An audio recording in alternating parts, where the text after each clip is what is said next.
Ja, hvala. Zdaj, kar se tiče arbitraže, mislim, da je bila včerajšnja izjava predsednika vlade precej iztrgana iz konteksta. Tisto, kar se je zgodilo na odboru za zunanjo politiko, je bilo, da ni bilo pravzaprav konsenza glede tega, kdaj iti v tožbo s Hrvaško, tako da je po burni, več kot 4-urni razpravi bil sprejet sklep, ki se je samo seznanil z vsebino tožbe, nikakor pa ni to pomenilo zeleno luč za to, da vlada to v tem tednu še naredi, torej pred počitnicami Evropskega sodišča. V Levici smo nasprotovali, da bi na tak nepremišljen način, ki lahko nenazadnje tudi prinese negativne učinke ali pa škodo v zgodbi s Hrvaško in z arbitražo, naredili tako nemudoma in brez resnega premisleka o vplivih takšnega koraka. Vendar je predsednik vlade v odstopu vztrajal na tem, da je to treba nujno narediti in praktično zaobšel državni zbor in se odločil, da bo to stvar naredil sam. Tako da tu je treba demantirati to podobo neke enotnosti, ki je včeraj v izjavah tako predsednika vlade kot predsednika odbora za zunanjo politiko bila predstavljena in jasno povedati, da tu v tem trenutku tega konsenza ni in da je seveda to vprašanje, ki bo tudi dolgoročno imelo lahko resne vplive, nenazadnje tudi na odnos med državama in se v tem tudi obdobju brezvladja na tak način tem stvarem ne bi smelo streči, predvsem pa gre za zelo verjetno za osebni PR predsednika vlade, ki skuša v tej fazi seveda tudi prenesti odgovornost na neko drugo vlado, torej da ne bo več on kriv za takšne situacije in v tem trenutku tudi izpasti kot tisti odločni voditelj, ki bo s trdo roko šel nad Hrvate. Tako da v Levici se s tem nismo strinjali in smo tudi jasno to povedali na odboru in to je to. A tožbo podpirate zdaj vi? Ne podpiramo tožbe, vse to je. Torej, kakšna je bila odločitev sveta Levice včerajšnja glede nadaljevanja pogajanj, pogovorov? Svet stranke Levica je včeraj odločil, da z vlado Združene sredine z NSI-jem ne bo stranka Levica sodelovala. Zdaj, sredina je v bistvu zamudila priložnost za oblikovanje levo-sredinske vlade. Edino zagotovilo, da bi bila ta vlada levo-sredinska, je sodelovanje Levice v njej. V nasprotju s tem, kar dostikrat beremo in slišimo, da smo prišli z nemogočimi pogoji in da smo nemogoč koalicijski partner, je resnica ta, da je Levica šla v ta pogajanja povsem odkrito in odprto, brez vnaprejšnjih zahtev. Predlagali smo, da poiščemo skupne točke oziroma tam, kjer imamo vsebinska razhajanja, pa kompromise, ampak nas je sredina dejansko izključila iz pogajanj, še preden bi s programskimi usklajevanji začeli. Je to dokončen ne ali se lahko še premislite in vas pridobijo nazaj za mizo? Zdaj, če se situacija spremeni, se pravi, če v vladi ne bo NSI-ja, potem bo svet v novi situaciji ponovno odločal o tem, ampak z vlado, kakršna je zdaj v nastajanju, se pravi Združena sredina plus NSI, pa ne moremo sodelovati. Tukaj so pa vsebinska razhajanja prevelika. Mi smo želeli vlado, ki bi šla po smernicah, kakršne smo predstavljali pred volitvami, torej znaten in trajen dvig plač, pokojnin, ureditev stanja za prekarce, okoljska reforma, zajezitev privatizacije, ureditev stanovanjskega programa in tako naprej. Nažalost pa bomo dobili vlado, ki bo, kot kaže, zopet zapravila dobre gospodarske razmere s tem, da bo dajala davčne odpustke bogatim in kapitalu, da bo še naprej razprodajala državno premoženje na čelu z NLB-jem, kjer je odločitev že padla, ki bo nadalje razgrajevala javni zdravstveni sistem in taka vlada pa naše podpore ne more imeti, ker je šla še korak bolj desno od prejšnje Cerarjeve. Torej, dopuščate možnost, da boste, bom rekla, rezervno kolo, če z Novo Slovenijo pogajanja ne bodo uspela. Nazadnje ste rekli, da ne boste rezervno kolo. Trenutno je naš odgovor ne. Smo pa se pripravljeni, če bo iz koalicije izločen NSI in če bo pripravljenost, da se koalicijsko pogodbo napiše bistveno drugače, kot je napisana zdaj, o tem ponovno odločati. Ste bili soglasni? Včeraj, ja, soglasni. Kaj pa so tiste vaše ključne zahteve? Nekaj ste jih že našteli, pa vendar bodejo v oči predvsem recimo referendum glede izstopa iz NATO in nekatere druge, ki so bile v javnosti večkrat slišane, pa bi lahko bile za nekatere malo manj sprejemljive. Katere so tiste zahteve? Ja, zdaj kot rečeno, mi na prvo mesto postavljamo izboljšanje življenjskega položaja ljudi v tej državi. Torej plače, pokojnine, prekarci, stanovanja, okolje in tako dalje. Kar se tiče NATO, bi ustrajali pri odpoklicu investicije 1,2 milijardi, saj tukaj je konec koncev tudi v nekem prvem osnutku koalicijske pogodbe bil znak, da bi se bila pripravljena tudi sredina o tem pogovarjati oziroma vsaj o zmanjšanju te investicije. Kar se tiče referenduma o izstopu iz NATO, pa mislim, da ne bi bila to točka, na kateri bi Levica prelomila, mislim, na kateri bi pač padlo ali obstalo naše koalicijsko sodelovanje. Glede na to, da tudi sami spremljate, opazujete pogajanja vsaj preko medijev, kaj pričakujete pravzaprav od tako enih, torej SDS-a na drugi strani kot Šarčevih na drugi, ali menite, da smo lahko blizu predčasnim volitvam?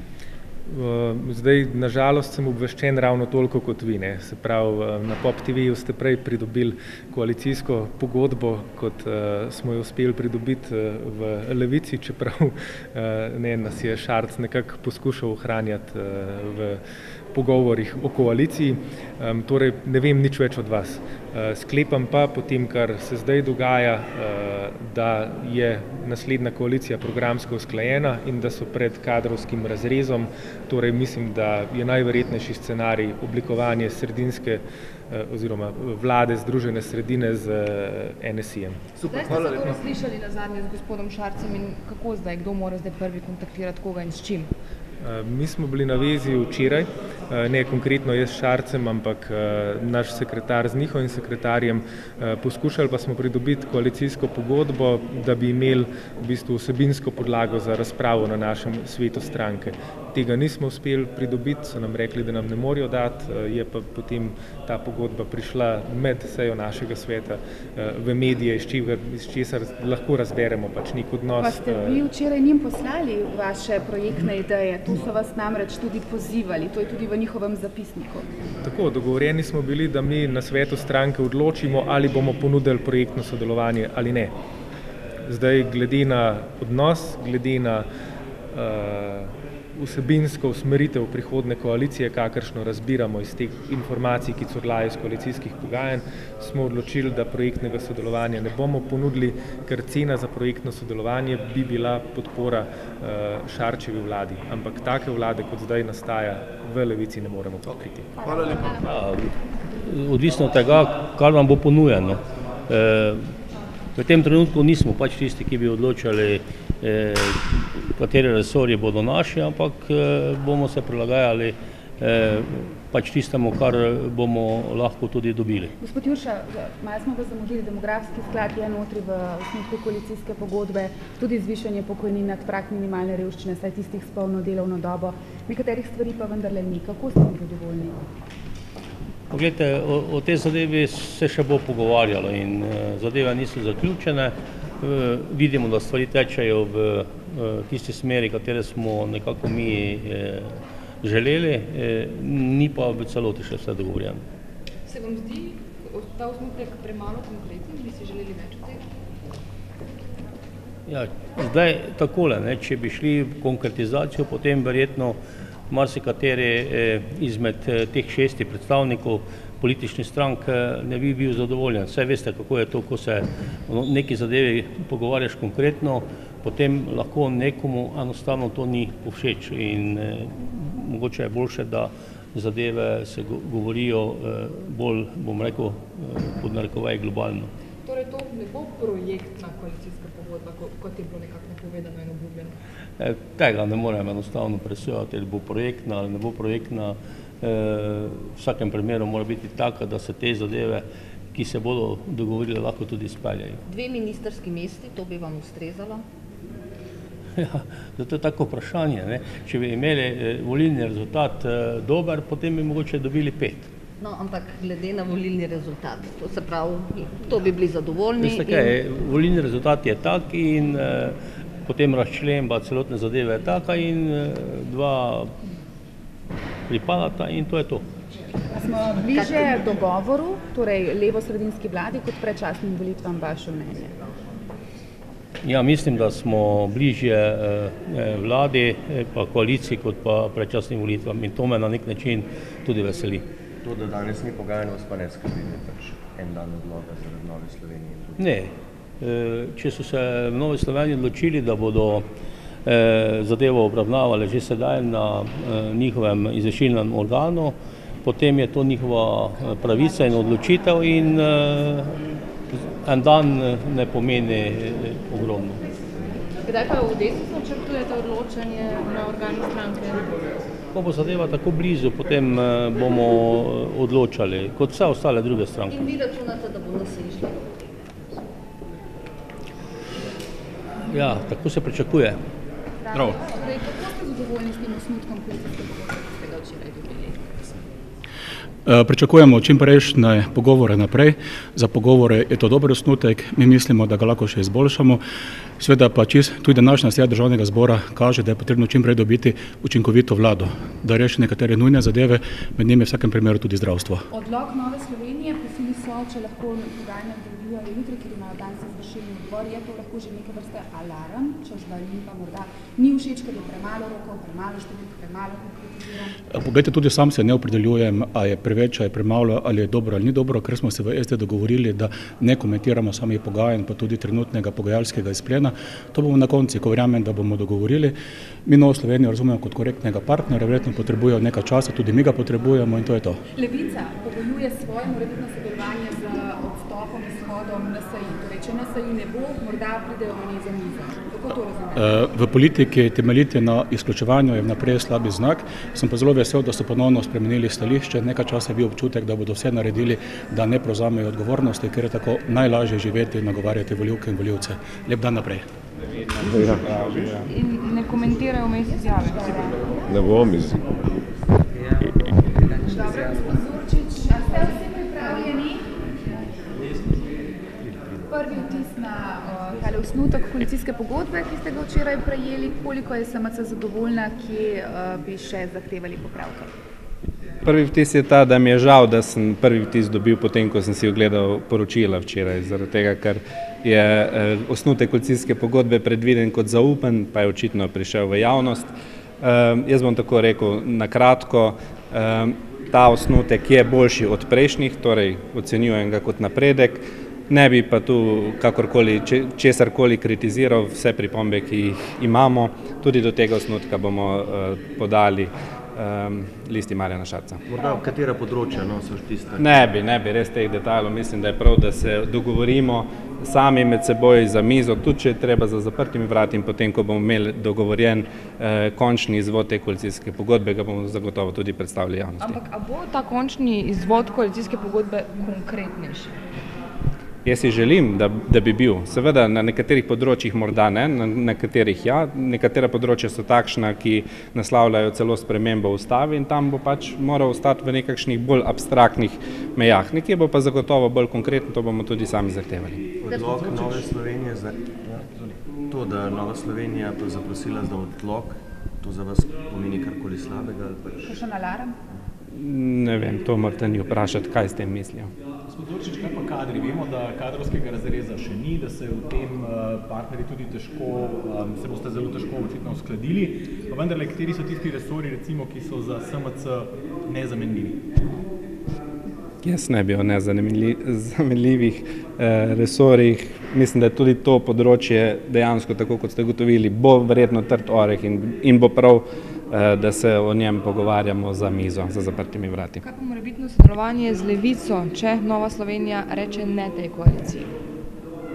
Jaz bi težko zdaj komentiral neke druge morebitne izhode. Jaz sem o tem že pojasnil, da naša stranka, Stranka modernega centra, samo po sebi nima v zvezi s tem težav. Res pa je, da te pogovore vodi Lista Marjana Šarca. Zaenkrat imamo za mizo Novo Slovenijo, če je to alternativa in jaz mislim, da je prav, da se z njimi odkrito pogovarjamo. Brez nekakšnih rezervnih scenarijev. V drugih strankah se sliša, da imate ravno vi zelo resne zadržke do vstopa Levice v koalicijo. Mislim, vaša stranka. Recimo, ne predstavljajo si v vladi gospoda Počivalška pa gospoda, Lukomesca. Jaz bom tako rekel, če to pravijo v drugih strankah, so verjetno malo hudomušni pri tem. Kaj pa možnost predčasnih volitev? Prejšnji teden se o tem ni veliko govorilo, zdaj vedno bolj tukaj po parlamentarnih hodnikih. Možnost predčasnih volitev obstaja vse do izteka 4-letnega mandata. Torej, danes, jutri ali pa čez 3 leta. Vi vendarle mislite, da se bo uspelo sestaviti vlado, v kateri bo Nova Slovenija in 5 strank sredina? Jaz sem po naravi optimist. Hvala. Pozdravljeni. Kako ste? Malce zgrljeni, v redu. Dobro, videli ste osnutek koalicijske pogodbe, vaši prvi vtisi, vemo, da kar nekaj vaših predlogov oziroma zahtev ni bilo vključenih. Zanimivo vprašanje.